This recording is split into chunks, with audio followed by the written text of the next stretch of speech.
প্রত্যেকেই একটাই চিন্তায় আছি, একটা চিন্তা আমাদের সারা জীবন করে করে খাচ্ছে যে আমরা সারা জীবন তো গুনাহ করেছি, নামাজ ঠিকঠাক মতো আদায় করতে পারিনি, আল্লাহর হুকুম ঠিকঠাক মতো পালন করতে পারিনি।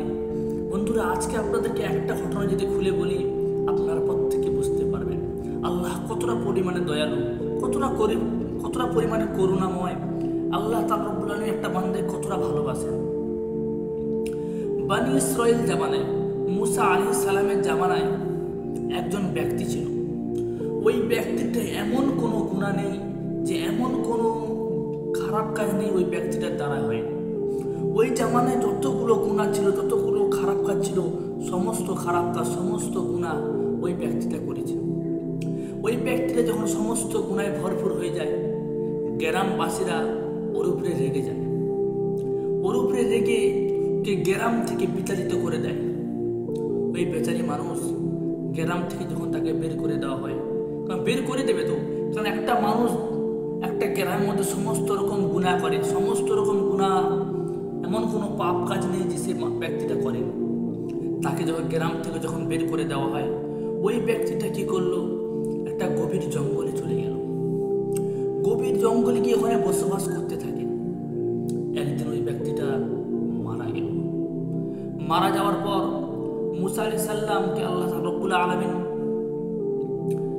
ওহীর মাধ্যমে বললেন, মুসা, অমুক জঙ্গলে অমুক একজন ব্যক্তি ওখানে মারা গেছে, যাও ওনার কাছে যাও এবং ওই ব্যক্তিকে গোসল করে কাফন দাফন করো এবং তোমার কওমকে বলে দাও, যদি ওই ব্যক্তির জানা যায়, তোমাদের কওমের মধ্যে যদি যে কেউ যদি আসে, ওই ব্যক্তির জানাজায় যদি সামিল হয়ে যায়, তবে আমি ওর জীবনের সমস্ত গুনাহ মাফ করে দেব, সমস্ত গুনাহ মাফ করে দেব।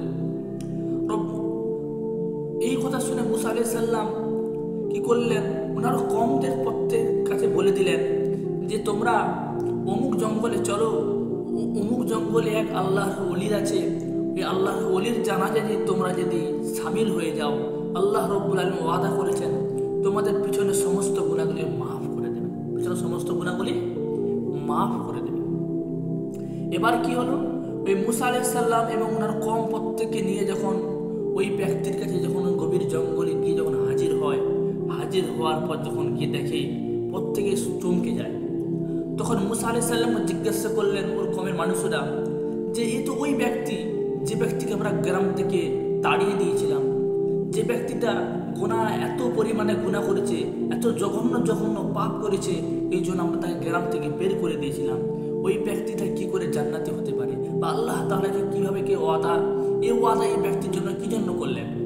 তোর মুসা আলাইহিস সালাম তোর পাহাড়ের কাছে গিয়ে আল্লাহকে জিজ্ঞাসা করলেন, আল্লাহ, তো ওই ব্যক্তি, যে ব্যক্তিকে আমার কওমের মানুষরা গ্রাম থেকে তাকে তাড়িয়ে দিয়েছিল, ওই ব্যক্তিটা কি করে জান্নাতি হতে পারে? তখন আল্লাহ রাব্বুল আলামিন বললেন, আমার কাছে ওই ব্যক্তিটা এসে আমার শাহী দরবারে হাত তুলে আমার বান্দা আমার কাছে চোখের পানি ফেলতে থাকে, আমার কাছে ক্ষমা চায়। আমি আল্লাহ রাব্বুল আলামিন সহ্য না করতে পেরে বারংবার চাওয়ার পর আমি তাকে ক্ষমা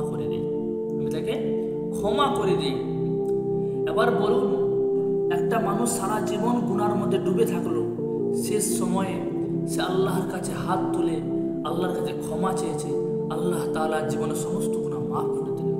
আল্লাহ কতটা পরিমাণে দয়ালু। আল্লাহ কোরআনে বলেছেন, লা তাকনাতু মির রাহমাতিল্লাহ ইন্নাল্লাহা ইয়াগফিরুয যুনুবা জামিআ। আমি আল্লাহ অত্যন্ত দয়ালু, আল্লাহ ৭০টা মাঠ থেকে বেশি ভালোবাসেন। ভাই, আল্লাহ রব্বুল আলামিন ৭০টা মাঠ থেকে বেশি ভালোবাসেন। আচ্ছা বলুন তো, দুনিয়ার মধ্যে একটা মা কতই না ভালোবাসে? বলুন, বাচ্চা শিশু যখন কোলে যখন থাকে, বাচ্চা ছেলে শুধু কাঁদতে থাকে, মা তার সমস্ত জরুরত পূরণ করতে থাকে। আল্লাহ রব্বুল আলামিনের রহমতে এক বিন্দু পরিমাণ যদি দয়া একটা মার যদি অন্তর দিতে পারেন, এই রব্বুল আলামিনের কাছে ১০০ গুণ দয়া রয়েছে। বান্দাকে কতটা পরিমাণে ভালোবাসে ভেবে দেখা দরকার। এই জন্য ভাই আর দেরি না করে আল্লাহর দিকে ধাবিত হই, আল্লাহর কাছে ক্ষমা শিকার চাই, আল্লাহর কাছে গিয়ে আল্লাহর কাছে মাথা নত করি ভাই।